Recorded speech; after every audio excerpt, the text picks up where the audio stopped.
Malayali wicket keeper batter Sanju സാംസന്റെ career മാറി മറിഞ്ഞ വർഷമായിരുന്നു 2024. T20യിൽ ഇന്ത്യക്കായി 3 സെഞ്ചുറികൾ നേടിയതോടെ ദേശീയ ടീമിന്റെ ഓപ്പണിംഗിലും സ്ഥാനമുറപ്പിക്കാൻ അദ്ദേഹത്തിനായി. ഇംഗ്ലണ്ടിനെതിരായ T20 പരമ്പരയിലും ഇന്ത്യൻ ടീമിലേക്ക് തിരഞ്ഞെടുക്കപ്പെട്ട സഞ്ജു ഇപ്പോഴിതാ ആദ്യ T20യിൽ ഒരു ഓൾറൗണ്ട് പ്രകടനവുമായി തിളങ്ങിയിരിക്കുകയാണ്. കൊൽക്കത്തയിലെ ഈഡൻ ഗാർഡൻസിൽ നടന്ന 1ാം T20യിൽ ആദ്യം ബാറ്റ് ചെയ്തത് ഇംഗ്ലണ്ടായിരുന്നു. വിക്കറ്റിന് പിന്നിൽ മികച്ച പ്രകടനമാണ് സഞ്ജു കാഴ്ചവെച്ചത്.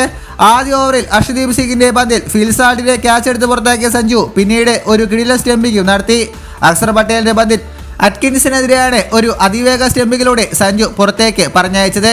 ഇതിന് പിന്നാലെ ഇംഗ്ലണ്ട് ഇന്നിംഗ്സിന്റെ അവസാന പന്തിൽ മാർക്ക് വുഡിനെ വിക്കറ്റിന് പിന്നിൽ നിന്നുള്ള ഒരു ഡയറക്റ്റ് ത്രോയിലൂടെ റണ്ണൌട്ട് ആക്കുകയും ചെയ്തു. അങ്ങനെ കീപ്പർ എന്ന നിലയിൽ മികച്ച പ്രകടനം കാഴ്ചവെക്കാൻ സഞ്ജുവിനായി. വിക്കറ്റിന് പിന്നിൽ നിന്ന് ഫീൽഡ് ഒരുക്കാൻ ക്യാപ്റ്റൻ സൂര്യകുമാർ യാദവിനെ സഞ്ജു സഹായിക്കുന്നതും പലതവണ കണ്ടു. ബാറ്റിംഗിലേക്ക് വന്നിട്ടുണ്ടെങ്കിൽ ആദ്യ ഓവറിൽ 1 റൺസ് മാത്രമാണ് സഞ്ജുവിന് നേടിയാനായത്. എന്നാൽ രണ്ടാമത്തെ ഓവറിൽ 22 റൺസാണ് ഒറ്റ ഓവറിൽ സഞ്ജു അടിച്ചെടുത്തത്. ഇതിനുശേഷം കാര്യമായി റൺസ് കടത്താൻ സാധിക്കാതിരുന്ന സഞ്ജു 20 പന്തിൽ 26 റൺസുമായി പുറത്തായി. മത്സരത്തിൽ 7 വിക്കറ്റ് വിജയമാണ് ടീം ഇന്ത്യ സ്വന്തമാക്കിയത്. ഇതുപോലുള്ള പുതിയ വാർത്തകൾക്കായി ചാനൽ ഇപ്പോൾ തന്നെ മറക്കാതെ സബ്സ്ക്രൈബ് ചെയ്ത് വയ്ക്കുക.